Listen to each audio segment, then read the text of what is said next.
West Central Florida Skywarn. We are anticipating the release of the 5 p.m. advisory any moment now. As soon as it comes in, we will have it for you.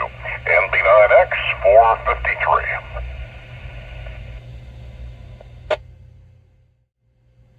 Please stand by for the latest advisory on Tropical Storm Helene. This is NB9X.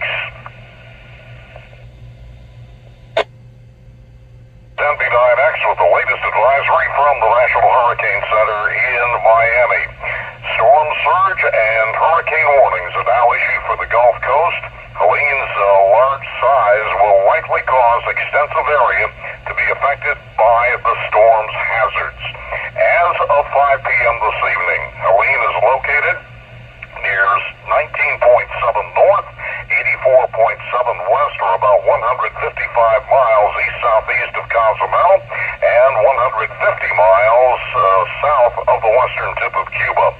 Maximum sustained winds have increased to 50, that's 50 miles per hour.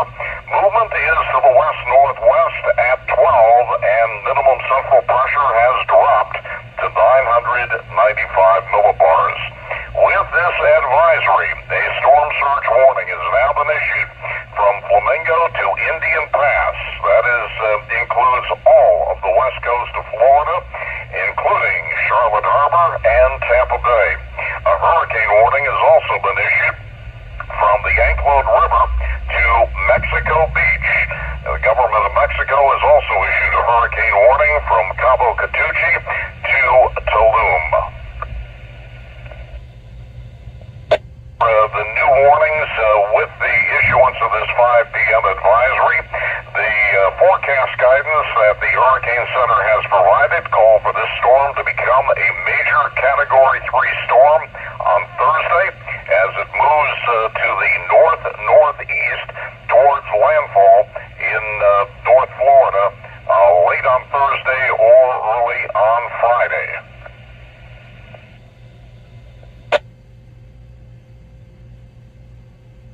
Right now for the actual track guidance to be posted on the National Hurricane Center website.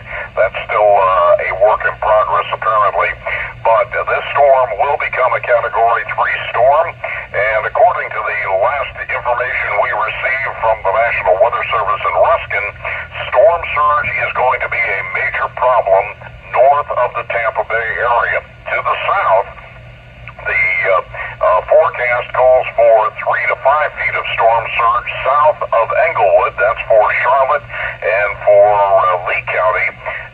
Sarasota County, Manatee County can be looking for somewhere between 5 and 8 feet of storm surge. That also holds along the Pinellas County coast. Once you get into Pasco County, storm surge can go to 6 to 10 feet. And then north of Chassahowitzka, which is Hernando County, Citrus, Levy County, storm surge could be looking at 10 to 15 feet above normal. Now that is a significant storm surge, and the further north you go along the peninsula, hurricane warnings, as we mentioned, have now been issued north of the Cyclone River. So Hernando, Citrus, Levy County, all under hurricane warnings. We'll have to check and see if Sumter County also will be included in that as the storm gets closer to land as it moves north. But again, the storm right now is starting to increase in strength at 50 miles per hour. It is located to the south of the western tip of Cuba and to the east of the Yucatan Peninsula. It will continue its northwesterly trek overnight tonight and should emerge as a hurricane by 8 o'clock tomorrow morning, and then move to the north and then northeast into the Gulf of Mexico. A flood watch remains in effect for all of Florida through next Tuesday. The possibility of 3 to 6 inches of rainfall with this storm, and possibly some higher amounts over all of our counties here in West Central Florida.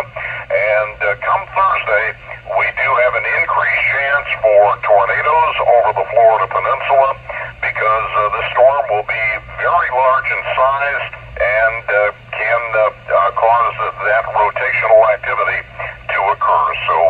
sure we'll be talking about that.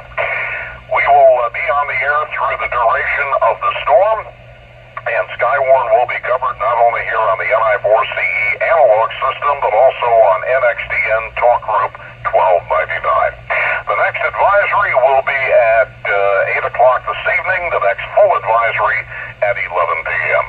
NB9X 505.